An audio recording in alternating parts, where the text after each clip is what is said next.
పెద్దయ్య, రోటికాడి చలపతి, వారిరువురు మరికొందరు వ్యక్తులు మా మీద దౌర్జన్యం చేయడము, ప్లస్ మా భూముల మీద కబ్జా చేయడము, వాటిలో ఉన్న చెట్లను, పచ్చని పొలాల చెట్లను జేసీబీలతో పెట్టి పెకిలించడము, రోడ్లు నాశనం చేయడము, 579 సర్వే నెంబర్ గల భూమి గత 10 సంవత్సరాల నుంచి మా ఆధీనంలో రెవెన్యూ వారి పర్మిషన్తోనే సాగు చేసుకొని వచ్చినాము.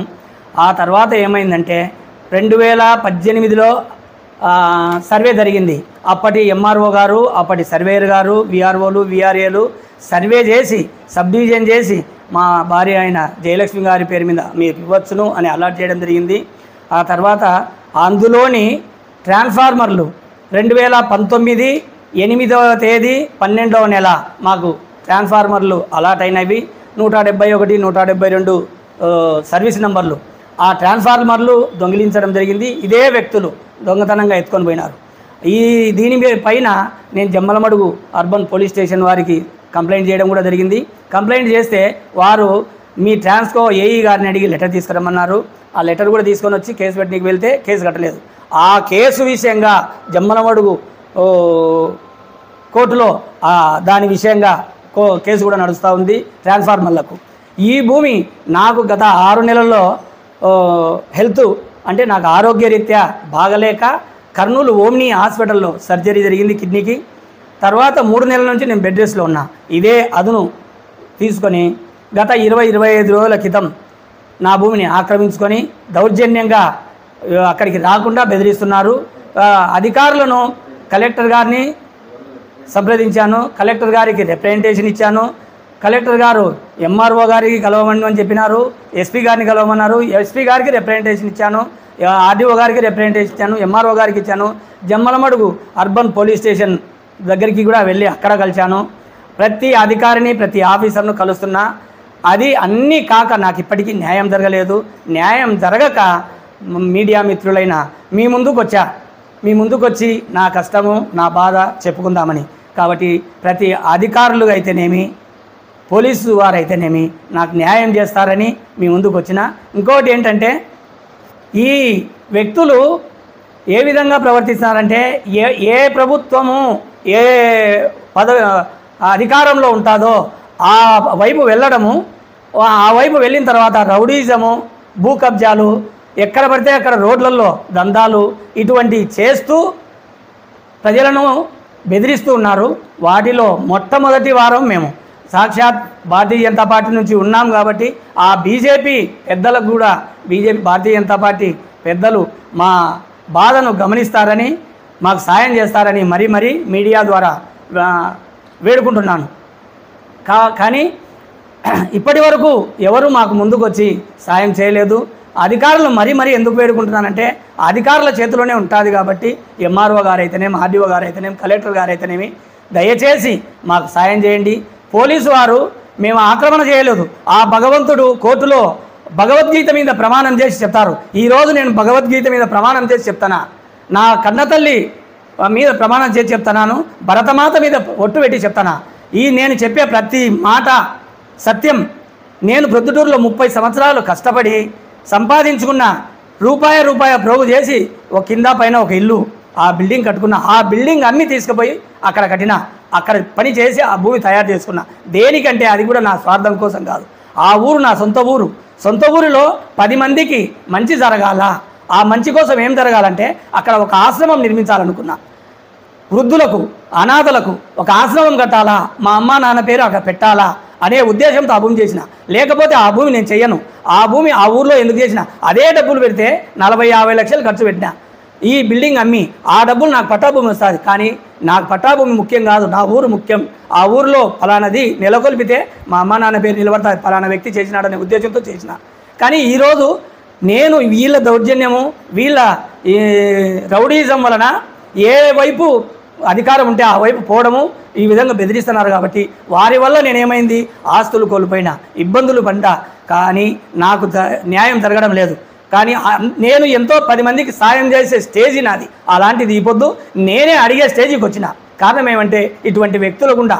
కానీ ప్రభుత్వాలు ఇటువంటి వారిని సహకరించకుండా వీరికి కఠినమైన చర్యలు తీసుకోవాలా. వీరిపైన ఆల్రెడీ 7 కేసులు ఉన్నాయి. 7 కేసులు కూడా ప్రతి ఒక్క కేసు అందరికీ రిప్రజెంటేషన్ రూపంలో ఇచ్చిన కేసులు ప్రింట్ తీసి జిరాక్స్ పేపర్ల రూపంలో ఆర్డీఓ గారికి అయితేనేం, కలెక్టర్ గారికి అయితేనేం, ఎంఆర్ఓ గారికి అయితేనేం, ఎస్పీ గారికి కూడా రిజిస్టర్ పోస్టులలో పంపించిన కలెక్టర్ గారిని డైరెక్టు మీ గ్రీవెన్సల్లో కలిసి ఆయనతో మాట్లాడి ఆయనకు రిప్రజెంటేషన్ ఇవ్వడం జరిగింది. కానీ ఇప్పటికీ నాకు న్యాయం అయితే జరగడం లేదు. నేను నా భూమి దగ్గరికి వెళ్తే గొడవకు వస్తున్నారు, నా భూమి దగ్గరికి వచ్చి సంపుతామని బెదిరిస్తున్నారు. మాకు న్యాయం జరగాలని ప్రతి అధికారిని మరీ వేడుకుంటూ మాకు సాయం చేయమని ప్రార్థిస్తున్నాము. కాకపోతే ఏంటంటే మేము వెళ్తే మమ్మల్ని చంపుతామనేదే కాకుండా కొడతామని, మహిళని చూడకుండా మీదికి రావడము, ఆడవాళ్ళు మీదికి రప్పేయడము ఇలా చేస్తున్నారు. మీడియా మిత్రులకు మరీ వేడుకుంటున్నాను, మా కష్టం చూసిన ప్రజలు మాకు సపోర్టుగా నిలబడతారని మరీ వేడుకుంటూ ప్రార్థిస్తున్నాను. అంతేకాకుండా ఆ 579 సర్వే నెంబరు 5 ఎకరాల 41 సెంటును తయారు చేసేందుకు ప్రొద్దుటూరు నందు నా 2 బిల్డింగ్లు అమ్మి దాంట్లో పెట్టుబడి పెట్టి మామూలుగా పెట్టలేదు. చుట్టూ ప్రహరీ రాళ్లతో ప్రహరీ వేసి దానికి మళ్ళీ ఐరన్ ఫెన్సింగ్ వేసిన, జాలి ఐరన్ ఫెన్సింగు. ఆ భూమిలో 2 బోర్లు, 2 మోటార్లు, 3 ఫేజ్ ట్రాన్స్ఫారము, సింగిల్ ఫేజ్ కొనుకొచ్చి ట్రాన్స్ఫారం పెట్టుకున్నాను. దానికి పవర్ తీసుకొని వచ్చి 8-10 ఏళ్ళ ముంటి నేను కంది, వేరుశెనగ, నూగు, ఉలవ ఇటువంటి పలు రకాల పంటలను పండించుకుంటూ జీవనం సాగిస్తూ 10 మందికి సేవ చేస్తూ గండికోట కొట్టాలపల్లి నందు వాటర్ ప్రాబ్లం వచ్చినప్పుడు నా తోట నుంచి 3 నెలలు వాటర్ ట్యాంకర్లతో వాటర్ సప్లై చేయడం కూడా జరిగింది. అక్కడ ఇబ్బందులు ఉన్నప్పుడు రిజర్వ్ బ్యాంక్ ఆఫ్ ఇండియా నుండి వాటర్ ట్యాంక్ నేను ఆ టైంలో కాంట్రిబ్యూషన్, ఇన్సూరెన్స్ నా సొంత డబ్బులు ఖర్చు పెట్టి కట్టి తీసుకొచ్చి వాటర్ ట్యాంకు ఆ ఊరికి ఇవ్వడం జరిగింది. అంతేకాకుండా పైప్ లైన్లు అక్కడ ఆ ఊర్లో మెయిన్ ఏంటంటే శ్మశానం లేదు. శ్మశానం లేకుండా ఆ శ్మశానం కోసం కూడా ఒకానొకప్పుడు దేవేంద్ర రెడ్డి సార్ ఆర్డీఓ గారిని అడిగిన, చంద్రశేఖర్ రెడ్డి ఎంఆర్ఓ గారిని అడిగిన, సార్ ఊర్లో శ్మశానం లేదు, ఊర్లో శ్మశానం లేక చాలా ఇబ్బందులు పడుతున్నారు. 9 గుంతలు ఉన్నాయి, ఆ గుంతలో ఒక్కొక్క గుంతలో 3 నెలలకు ఒక గుంత తీయడం అదే వేస్తున్నారు. ఒకనొకప్పుడు మా మదర్ చనిపోతే అదే గుంతలో మళ్ళీ మా పెదనాన్న గారిని వేశారు 4 నెలలకే. అప్పుడు బాధ అనిపించింది. అప్పుడు అడిగినా దేవేందర్ రెడ్డి గారు సార్ను ఆర్డీఓ గారిని అడిగితే, రామకృష్ణ గారు మీకు 15 సెంట్లు కాదు 2 ఎకరాలు అలాట్ చేస్తాం, 2 ఎకరాలు అలాట్ చేస్తాం, మీరే కట్టి మీరు చేయండి అని అన్నారు. కానీ అంతలోనే వారి ఇరువురిని ట్రాన్స్ఫార్ మీద వేటికి వెళ్ళిపోయినారు. నాకు భూమి ఇన్స్పెక్షన్ అన్నీ జరిగినాయి. కానీ మనకు అవి వేసిన గొంగడి అంటే అలాగే ఉన్నాయి. స్కూల్కు వెళ్ళనీకి దారి రస్తా లేదు. ఆ రోజు స్కూల్కు వెళ్ళనీకి కూడా రస్తా లేదు, లేక అక్కడే ఉన్నాయి. ఈ పెద్దయ్య అనే వ్యక్తి, చలపతి అనే వ్యక్తులు గవర్నమెంట్ ల్యాండ్ కనీసం ఈ రోజుకు 20 ఎకరాలు ఆక్రమించుకున్నారు. కానీ సాలలేదు వాళ్లకు. కానీ మాలాంటి కష్టం చేసి ఉన్న ఇది భూములు ఇంకా కావాలా. పట్టా భూములు ఇంచుమించు 10-15 ఎకరాలు ఉన్నది. గవర్నమెంట్ ల్యాండ్ 20 ఎకరాలు ఆక్రమించుకున్నాడు. అది దొంగ పేర్లు పాస్బుక్లు. రోటికాడి పెద్దయ్య, రోటికాడి దేవి అనే పేరుతో ఒక పాస్బుక్, మూలింటిది పెద్దయ్య, మూలింటి శ్రీదేవి అని ఒక పాస్బుక్. ఈ విధంగా దొంగ పాస్బుక్లన్నీ పుట్టించుకొని గవర్నమెంట్ వారిని మోసం చేస్తూ, రౌడీజం చేస్తూ, మాలాంటి అమాయకులను, మాలాంటి నిర్భాగ్యులను బెదిరిస్తూ రౌడీజం చేసి ఆ భూములను కబ్జా చేస్తున్నారు. కాబట్టి వారిపైన ఇప్పటికీ గండికోట నందు కానీ యాడ చూస్తే ఆడ తాగి గొడవలు, అల్లర్లు ఈ విధంగా చేస్తున్నారు. వారిపైన కేసులు కూడా 6-7 కేసులు ఉన్నాయి. ఆ కేసులను కూడా పరిశీలించి పోలీసు వారు వారిపై తగిన చర్య తీసుకుంటారని మరీ మనవి చేసుకుంటూ, పోలీసు వారిని అయితేనేం, రెవెన్యూ వారిని అయితేనేం మాకు సహకరించమని మరీ వేడుకుంటున్నాను.